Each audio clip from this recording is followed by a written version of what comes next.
महाराष्ट्रातील प्रत्येक बातमी सर्वात पहिल्यांदा तुमच्या मोबाईलवर पोहोचण्यासाठी द महाराष्ट्र न्यूज चॅनलला सबस्क्राईब करा.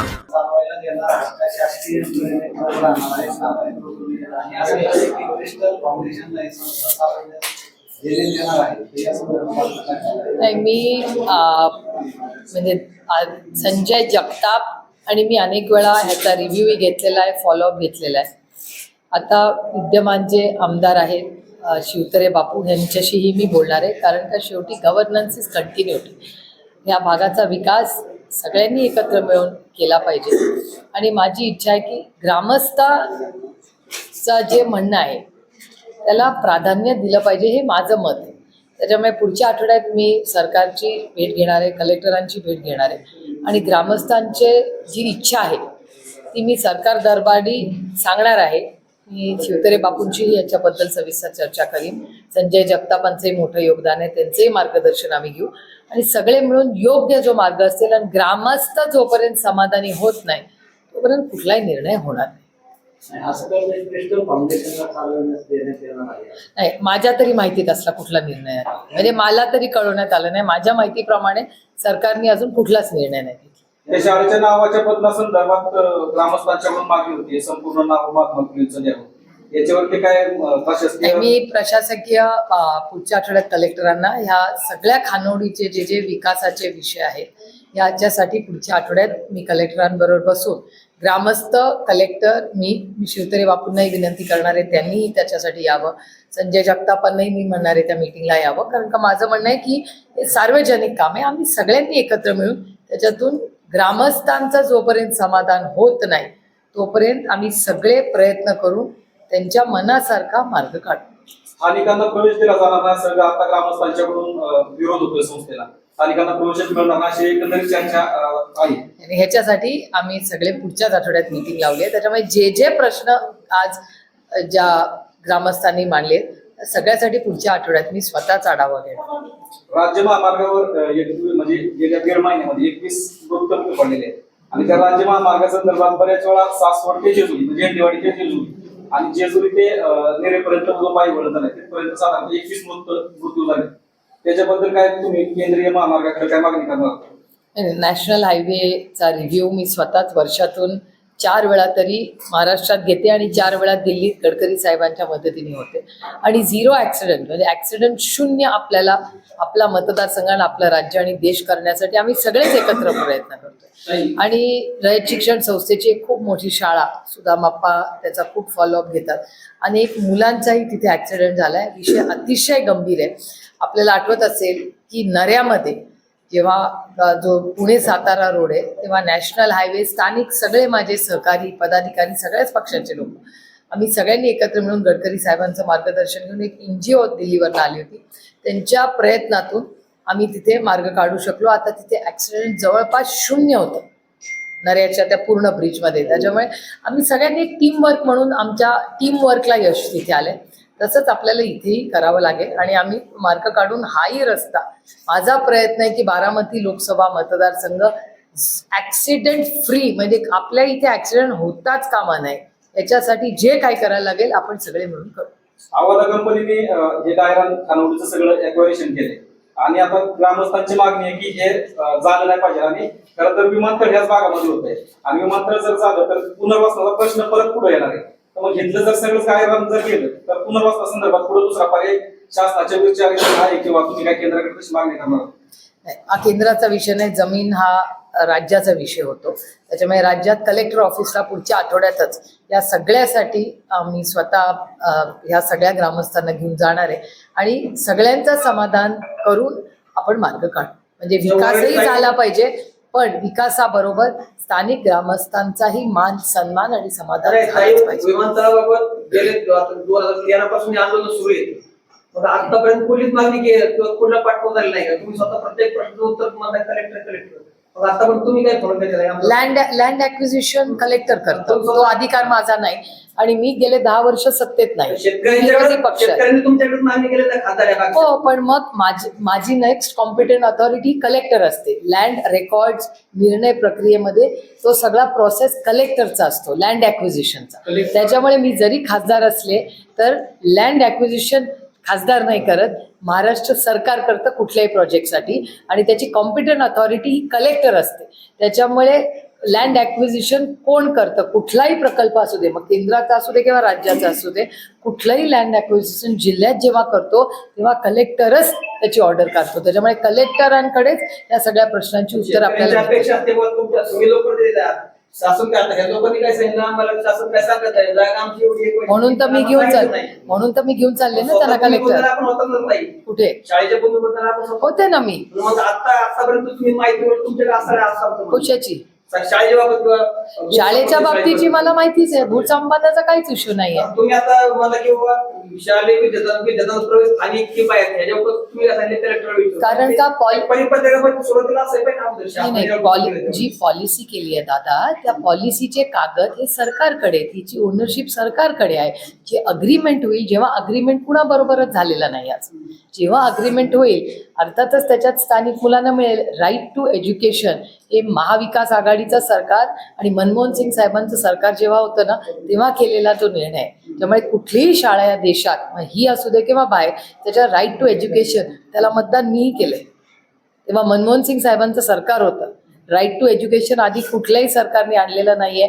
स्थानिक मुलांना आरक्षित जागा मिळाली, हे राईट टू एज्युकेशनचं बिल, त्याचं क्रेडिट, त्याचा प्रस्ताव हा माननीय तेव्हा कॉन्स्टिट्यूशन अमेंडमेंट करून भारतरत्न डॉक्टर बाबासाहेब आंबेडकरांनी केला. त्याची अंमलबजावणी मनमोहन सिंग साहेबांच्या सरकारने केली. त्याच्यामुळे RTEच्या सीट अर्थातच ह्याच्यात असणारच, त्या 33% असणार. प्लस ह्यांना जे स्थानिक पाहिजे त्याचा अग्रीमेंट जे होईल ते महाराष्ट्र सरकारचं शिक्षण खातं करेल. आता ह्या सगळ्यात सीओ त्यांचा नंबर घ्या आणि त्यांच्या थ्रू जलजीवनला जोडणारा प्रश्न आहे. जलजीवनमध्ये पुरंदर तालुक्यामध्ये एक प्रचंड भ्रष्टाचार झाला असा आमसभेमध्ये पण विषय झाला होता आणि त्याच्यामध्ये भ्रष्टाचार एकाच लाईनीमध्ये 2 पाईप टाकले. तर त्याच्या संदर्भात काही चौकशी तुम्ही मागणी करणार आहे? अरे मी जलजीवन मिशनची माझ्या मतदारसंघाची आणि राज्याचीच मागितली आहे. श्वेतपत्रिका म्हणजे काय, हेच कव्हर होतं ना त्याच्यात. श्वेतपत्रिका मागितली आहे मी. भ्रष्टाचार त्याच्यात बियॉन्ड आहे, सगळंच कव्हर होतं श्वेतपत्रिकेत. नाही, 100 कनेक्शन आमच्याकडे दिले असं दाखवलं, म्हणजे एकही कनेक्शन आपल्याकडे मिळणार नाही. मिळून ही श्वेतपत्रिका म्हणून तर मागितली जलजीवन. मी तर पहिली कोण मागायच्या आधी दिलेच ऑलरेडी आणि आमच्याकडे काही कनेक्शन दिले. कम्प्लीट एवढा पैसा आला ना सगळा, आणि सरकारने मॅच केला तो महाराष्ट्र सरकारने 50-50% बोलून झाली. परवाच दिवशी पुरंदरची मीटिंग झाली. तुम्ही होता की बरं पुरंदर उपसा योजनेचा रिव्ह्यूला? हे होते ना, झाली परवाच मीटिंग झाली. परवाच मीटिंग पुरंदर उपसाची फक्त तर तो निधी सुद्धा आमच्याकडे शिल्लक नाहीये. त्याच्यामुळं तो प्रस्ताव शासन दरबारी पाठवला 2.5 लाख रुपये. हा तेच अधिकाऱ्यांनी सांगितलेलं. तर त्याचे सुद्धा हे नाही. सर्वे करायला 2.5 लाख रुपये नाही असं तुम्हाला सांगितलं. इरिगेशनचं ऑफिस स्वारगेटला ते पत्र लगेच तयार करा आणि सांगा आम्हाला सर्वे पाहिजे, उत्तर येते ऑफिशियली आपल्याला पैसे. विषय नाही 1 मिनिट. 29 तारखेला मी कलेक्टरला भेटणार आहे ना, तेव्हा तुम्हाला जर शक्य असेल तेव्हा या. आपण हे इरिगेशनचे लोक मी बोलून घेते आणि त्या दिवशी हा मार्ग काढू.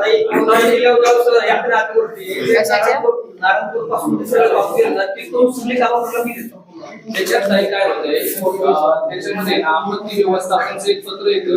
ज्यावेळेस पूर येतो ना त्या साईडला पत्र येतं. ते पत्र मी घेऊन प्रत्येक ठिकाणी फिरलो आणि त्याच्यामध्ये केंद्राचा राखीव निधी फक्त इथून प्रस्ताव झालं अपेक्षित असं सांगितलं जातं.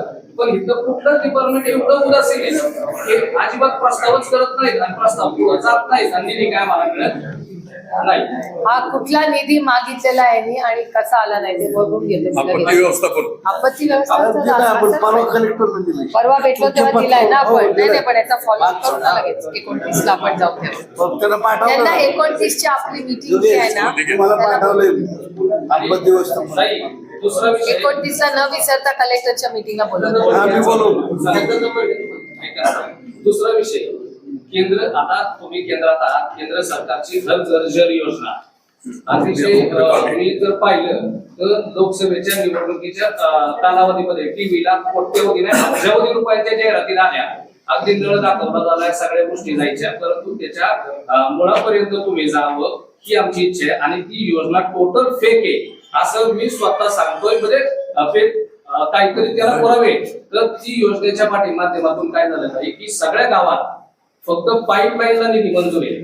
आणि ज्या महाराष्ट्र जीवन प्राधिकरणाच्या माध्यमातून ज्या योजना चालल्या तिथं वैयक्तिक कनेक्शनसाठी 1 रुपया सुद्धा निधीची तरतूद नाही. आता त्या गावातून फक्त पाईप काढलेली आहेत. लोकांनी दुष्काळ पडला की फक्त ते पाईप पाहायची, त्याच्यात पाणी बंदिस्त. लोकांना घेण्यासाठी 1 रुपयाची सुद्धा काही तरतूद नाही. आणि जेव्हाच आम्ही शासनाकडे त्याचा पाठपुरावा केला त्यावेळेस त्यांनी आता व्हिडिओ साहेब पण इथं आहेत, त्यांनी साहेब तुम्ही यांच्या पाठीमागून ग्रामसेवकांच्याकडे एक डाटा मागितला. त्या IFS प्रणाली आहे त्याच्यावरती तो डाटा भरला गेला. सगळ्या ग्रामसेवकांना प्रेशर की तुम्ही तो डाटा भरा म्हणून. आणि त्या डाट्यात कोणाकडे खासगी विहीर आहे, कोणाकडे बोरवेल आहे, अशा पद्धतीच्या नोंदी आणि कोणाला गावचं सार्वजनिक पाणी मिळतंय, अशा 3 कॉलम मध्ये तो निधी डाटा भरला गेला. आणि ज्यावेळेस तो जलजीवन प्राधिकरणाकडे डाटा जेव्हा जातो शासनाकडे त्यावेळेस फक्त तो एकच की या गावात खातेदार 1045 खातेदार नळ आहेत आणि 745 लोकांना नळ कनेक्शन आहे. माझ्या गावात 150 लोकांना सुद्धा कनेक्शन नाही. पण शासनाच्या रेकॉर्डला आल्यात 745 ही संपूर्ण तालुक्याची परिस्थिती आहे. संपूर्ण तालुक्यात फक्त 5000 लोकांच्याकडे कनेक्शन नाहीत असा तो डाटा आहे. आणि ज्या वेळेस आता काम आम्ही थांबवलं तर ते काय म्हटले की याच्या संदर्भात पुरवणी प्रस्ताव जो सादर केलाय त्याच्यातून तुम्हाला कनेक्शनला निधी मिळेल. पण कनेक्शनला निधी कोणता मिळणार आहे ताई? यांच्या रेकॉर्डचा जो 5000 लोक आहेत त्या 5000 लोकांना मिळणार. उर्वरित लोकांचं काय? ज्याच्याकडे विहिरीचा सोर्स दाखवलाय, ज्याच्याकडे बोरवेलचा सोर्स दाखवलाय, पण ही माहिती वर गेली नाही. ग्रामपंचायतच्या माध्यमातून भरताना 3 कॉलम मध्ये आणि वर फक्त 2 दाखवताय. त्याच्यामुळे आमची म्हणणं आहे की योजनेपाठीमागं तुम्ही लोकसभेच्या निवडणुकीच्या नंतर आता सासवड ऑफिस मध्ये तुम्ही श्वेतपत्रिका काढणार असंही त्या ठिकाणी जाहीर केलं होतं. मग या जलजीवनच्या खोलापर्यंत तुम्ही जाऊन ही योजना पूर्णपणे फेक आहे. अनेक गावचे वाढीव प्रस्ताव आहे, पाण्याच्या टाके त्याच्यात धरल्या नाहीत, काही नाही, खूप प्रॉब्लेम आहे. लाईन सरळ धरले, मी बोलत नाही ते बोलतोय पत्रकार बोलतात, पत्रकार. लाईन सरळ धरले. लाईन सरळ धरत असताना रस्त्याच्या दोन्ही बाजूला लोक राहत असतात. मग एका बाजूला लाईन गेल्याच्या नंतर रस्त्याच्या दुसऱ्या बाजूसाठी लाईनीची आवश्यकता आहे, परंतु अशी कुठलीही तरतूद नाही. जलजीवनचे ठेकेदार सांगतात तुमच्या गावामध्ये 25 किलोमीटर लाईन आहे, आम्ही फक्त 25 किलोमीटर लाईन करणार, पुढची लाईन करणार नाही. आता तुमची 1 किलोमीटर पण आमच्या फायद्याची नाही. मग आम्ही कशासाठी तुम्हाला ते सगळं करायचं? आणि तुम्ही म्हणजे राज्यात तुम्ही एवढा मोठा निधी तर कोट्यवधी रुपयांचा निधी दिला, तुम्ही खेचून तो निधी आणला, पण त्याचा तरी 1% सुद्धा लोकांना लाभ त्याचा होत. मग या संदर्भात आमची इच्छा आहे की तुम्ही याचा पूर्णपणे अभ्यास करून याच्यात कसे बदल होतील, लोकांना कसा त्याचा लाभ होईल त्यासाठी प्रयत्न व्हावा. आता तुमचं झालं, मी तुम्हाला सांगते, मी स्वतः पार्लमेंटमध्ये हा इश्यू रेस केलेला आहे. CR पाटील त्याचे आता मंत्री आहेत. आधी राजस्थानचे मंत्री होते गजेंद्र सिंग. एक तर मी माझ्या लोकसभा मतदारसंघाची ऑफिशियल पत्र लिहून केंद्र आणि महाराष्ट्र सरकारला माझ्या लोकसभा मतदारसंघाचे आणि राज्याची, महाराष्ट्र राज्याची श्वेतपत्रिका जलजीवन मिशनची काढावी अशी मागणी मी स्वतः केलेली आहे. पत्र लिहूनही केलेली आहे आणि पार्लमेंटमध्ये मी स्वतः बोलले त्याच्याबद्दल. ते दोन्ही झालेले आहे. त्याच्यानंतर मी एकटीच नाही, अनेक असे खासदार आहेत ज्यांच्या सगळ्यांचं एकच मत आहे की जलजीवन मिशन हॅज फेल्ड अस. हे आमचं कुणाचंच माझ्या एकटीचं मत नाही आहे. सगळ्या खासदार आणि अनेक भारतीय जनता पक्षाचेही खासदार आहेत ज्यांनी हा इश्यू पार्लमेंटमध्ये रेज केलाय की जिथे सोर्स नाही, जिथे सोर्सच नाही तिथे तुम्ही का पैसे खर्च केले? तुमच्या घरापर्यंत सोडा, गावापर्यंत सोडा, त्या एरियामध्ये पण पाणी कुठे नाहीये तरी बाहेर पाईपलाईन्स टाकल्यात, त्याचा एंड रिझल्ट 0 आहे. त्यामुळे जलजीवन मिशनची इन्क्वायरी हे सगळं आम्ही बोलून विचारून त्याचा सगळं आम्ही केलं. तुम्ही म्हणतात तुम्ही याच्या संदर्भात आहे ना, जर शासन त्याला हे करत नसेल तर जन आंदोलन करा, आम्ही तुमच्या बरोबर आहे. ठीक आहे, जन आंदोलन करा. चांगली सूचना आहे, चांगली सूचना, एकदम चांगली सूचना आहे. हा जर तुमची तयारी असेल तर तुमच्या गावाचा जर तुम्ही मला डेटा दिला, म्हणजे हार्ड डेटा होईल तो hard data me with numbers यावेळेस, कारण का बजेटमध्ये तर जलजीवन मिशनला पैसे देणारच. सरळ जलजीवन मिशनचा हा मुद्दा विथ डेटा की बाबा हे बघा तुम्ही एवढं म्हणताय ना देशात, हे एकच उदाहरण द्या. या गावामध्ये असे तुम्ही पैसे खर्च केलेत, असे तुम्ही म्हणताय, तुमचा डेटा दाखवताय, पण हे वास्तव नाही, हे त्याचं वास्तव आहे. डेटा आहे की आपण डेटा तुम्ही त्यांना फोन करा, त्यांच्या गावामध्ये पॉलिसी आल्यावर आपल्याला कळेल. ताई, आता नागरिक हे प्रत्येकाला विरोध करतात. आता विमानतळाचा विषय नागरिकांचा विरोध आहे, परंतु आता जर सरकार पाहिलं तर तुम्ही काय म्हटलं की स्थानिकांना विश्वासात घेतल्याशिवाय कुठलाही निर्णय होणार नाही. मग स्थानिकांचा तर विरोध आहे, परंतु हे जे सरकार आहे हा विश्वासात घ्यायच्याऐवजी निर्णय डायरेक्ट लादत आहे. मग ज्यावेळेस हे नागरिक रस्त्यावरती उतरतील त्यावेळेस मोठ्या विश्वासाने खासदार म्हणून तुमच्याकडे मागणी करतायत. मग तुम्ही सरकारच्या विरोधात या लोकांची साथ देणार का? यांच्या आंदोलनात तुम्ही वारंवार सहभागी होऊन हा निर्णय बदलण्यासाठी तुम्ही सरकारला हे केलं पाहिजे. तर इतके दिवस जर ह्यांचा विरोध असता आणि आम्ही रेटला असतं तर आतापर्यंत एअरपोर्ट नसता का झाला? सरकार बदललंय ना, म्हणजे आता नाही 2.5 वर्ष पण आमचं होतं ना महाविकास आघाडीचं सरकार, तेव्हा एवढं तरी ऍक्विजिशन झालं का? तेव्हा पण विरोध होताच ना. त्याच्यानंतर 5 वर्ष पूर्ण संजय जगताप पण मी होतोच ना इलेक्टेड रिप्रेझेंटेटिव्ह. गेल्या 5 वर्षात एअरपोर्ट बद्दल किती चर्चा झाली? एवढं तरी ऍक्विजिशन झालं का? कारण का विरोध होता. आमची इच्छा आहे की जे काय व्हावं ते प्रेमाने, विश्वासाने, विन विन, म्हणजे एअरपोर्ट पण झाला पाहिजे आणि स्थानिक लोकांचाही मान सन्मान आदर झाला पाहिजे. त्याच्यामुळे जर आम्हाला रेटून करायचं असतं तर आतापर्यंत झालंच असतं. आणि तुम्हीच म्हणताय 13 पासून ऍक्विजिशन चाललंय, आपण 24 मध्ये आम्ही दोघंच आहोत ना इथे, तेव्हा कुठे काय झालंय? आता परिस्थिती बदलली का?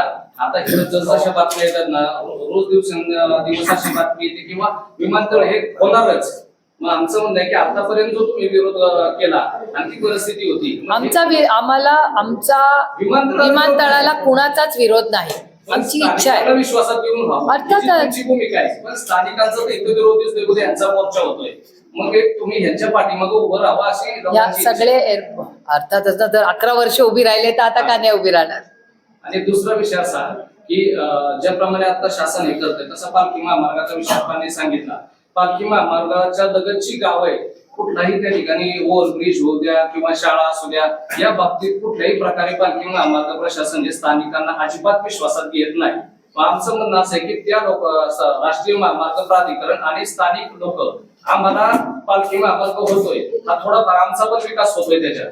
मग कुठंतरी आम्हालाही समजलं पाहिजे की आम्हाला जो अपेक्षित विकास आहे, आमचे जर तुम्ही रस्तेच बंद केले पूर्णपणे, आम्ही जर एखादा शेतकऱ्याला पैसे दिलेत, मोबदला आलाय, त्याला वाटलं उद्योगधंदा करायचा, तर त्या उद्योगधंद्याचं मी आता पाहिलं काही लोकांनी आमच्याकडे पेट्रोल पंप टाकले, तर पुन्हा एक गुंठ्याला पैसे दिले 6 लाख आणि त्याच लोकांना त्या राष्ट्रीय महामार्गातून परमिशन घेताना 10-20 लाख रुपये ह्यांच्या एलओसीसाठी भरावं लागतात. मग एकीकडे द्यायचं आणि एकीकडे परत घ्यायचं, हे धोरण योग्य नाही. आणि दुसरं असं की आता त्या टोल बाबत, टोलचं काम चालू आहे, लोकांनी जमिनी दिल्या, त्याचे पैसे मिळाले. लोकांची मागणी अशी की टोल बाबत धोरण आताच स्पष्ट करावं स्थानिकांना, नाही तर उद्या परत आंदोलन ह्या गोष्टी करायला लोकांना इच्छा नाहीये. गरज पडत आहे ना, कारण का माझ्या लोकसभा मतदारसंघात पालखी मार्ग इंदापूरला आहे, बारामतीला आहे, दौंडला आहे, सगळे या दोन्ही भागात झालेला आहे. आणि तिथे टोलची कुठे अडचण येत नाही, कारण का जिथे जिथे टोल आहे तिथे केंद्र सरकारचा एक युनॅनिमस रूल आहे देशासाठी की जे लोक 5 किलोमीटरच्या अंतरात राहतात त्यांना स्पेशल पास दिला जातो आणि त्यांना कुणालाही टोल भरावा लागत नाही. हा कायदा केंद्र सरकारने देशासाठी केलेला आहे. त्याच्यामुळे इथलेही पुरंदरमध्येही कुणालाही जो जवळ त्या एरियामध्ये राहतो त्याला टोल भरावा लागणार नाही. दोन्ही बाजूला 5 किलोमीटर मध्ये लागणार नाही टोलाची. मग त्याबाबत प्रत्येक बैठक येऊन येणार, लोकांना आम्हाला सर्व्हिस होत पाहिजे त्या बाबतीत येणार. खासदार म्हणून तुम्ही एक त्या राष्ट्रीय महामार्ग प्राधिकरण, माझा मागच्या आठवड्यात रिव्ह्यू झाला जम्बो. स्थानिकांना तर बोलवा, स्थानिकांना बोलवलं होतं ना, सगळे स्थानिक आले होते. माझ्या फेसबुक वरती मीटिंग आहे, तुमच्यासाठी वेगळी हवी असेल तर तुमच्याकडे लावू. मी एकटाच आहे हो. त्यांना विचारा ना, हे सगळे येतात ना मीटिंगला. लोकांच्या संभ्रमात हे सगळे येतात मीटिंगला. पत्रकारांना पण ह्यांनी स्थानिकांनी सांगितली पाहिजे ना आम्हाला पण. तुम्हाला पुढच्या त्यांना सगळ्यांना सांगू की एक पुढच्या वेळेस जेव्हा आम्ही रिव्ह्यू, माझ्या दर 2 महिन्याला रिव्ह्यू असतो माझ्या सगळ्या, कारण का पालखी महामार्ग मेन सगळा माझ्या मतदारसंघातून गेलेला आहे दोन्ही. आणि आत्ताच आपण बोलता एक वाक्य आपण सांगितले की जिल्हाधिकारी आम्हाला पोहोचणार नाही, आमचं ऐकणार नाही.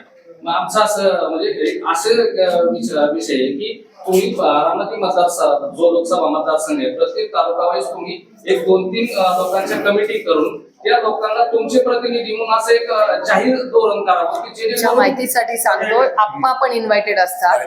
दर महिन्याला 12 महिने 12 कलेक्टरकडे मीटिंग असतात. ओपन हाऊस असतं. विचारा, हे सगळे येतात त्या मीटिंगला, सगळे मोठे नेते. म्हणजे जेव्हा असतात तेव्हा 100 लोक असतात.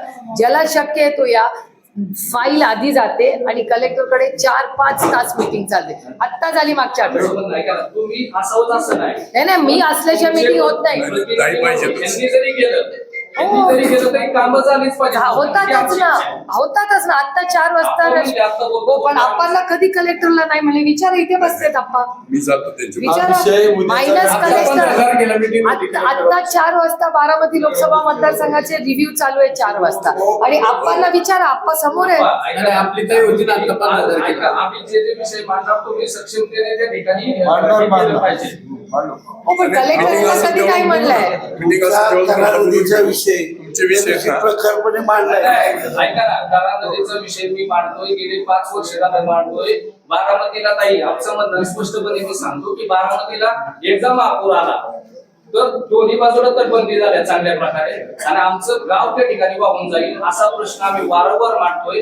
आपण निधी दिला, पण आपला निधी फक्त 10 लाख रुपयाला 10 लाखामध्ये ताई अगदी 10 ते 15 मीटर काम होतंय. म्हणजे लोक पण जेव्हा विचारतात त्या मी काल पीडब्ल्यूडी मध्ये गेले होते. तुमच्या माहितीसाठी सांगते, पीडब्ल्यूडी ने मला असं सांगितलं, आमच्याकडे पैसेच नाही, मी पुढच्या आठवड्यात आंदोलन करणार. कारण का माझ्या लोकसभा मतदारसंघातली पीडब्ल्यूडीची सगळी कामं थांबलेली आहेत. असं माझा स्वतःचा अनुभव आहे. आणि 40,000 कोटी रुपयाचा निधी हा पीडब्ल्यूडीचा पेंडिंग आहे. कॉन्ट्रॅक्टर्स आंदोलन करतात. तुम्ही पाहिलं असेल ना ते. मी स्वतः आंदोलन करते. कुठल्याच खात्याला निधी नाहीये. आपण इरिगेशन डिपार्टमेंट कामी गेलो. इरिगेशन डिपार्टमेंटला जेव्हा शेतकऱ्या नदीचा विषय सांगितला आहे आम्ही, त्या टायमिंगला त्यांनी सांगितलं करा नदीची ब्ल्यू लाईन आणि रेड लाईन फायनल झाली नाही. तर का झाली नाही? तर त्याच्यासाठी 2.5 लाख रुपये निधी लागतो फक्त.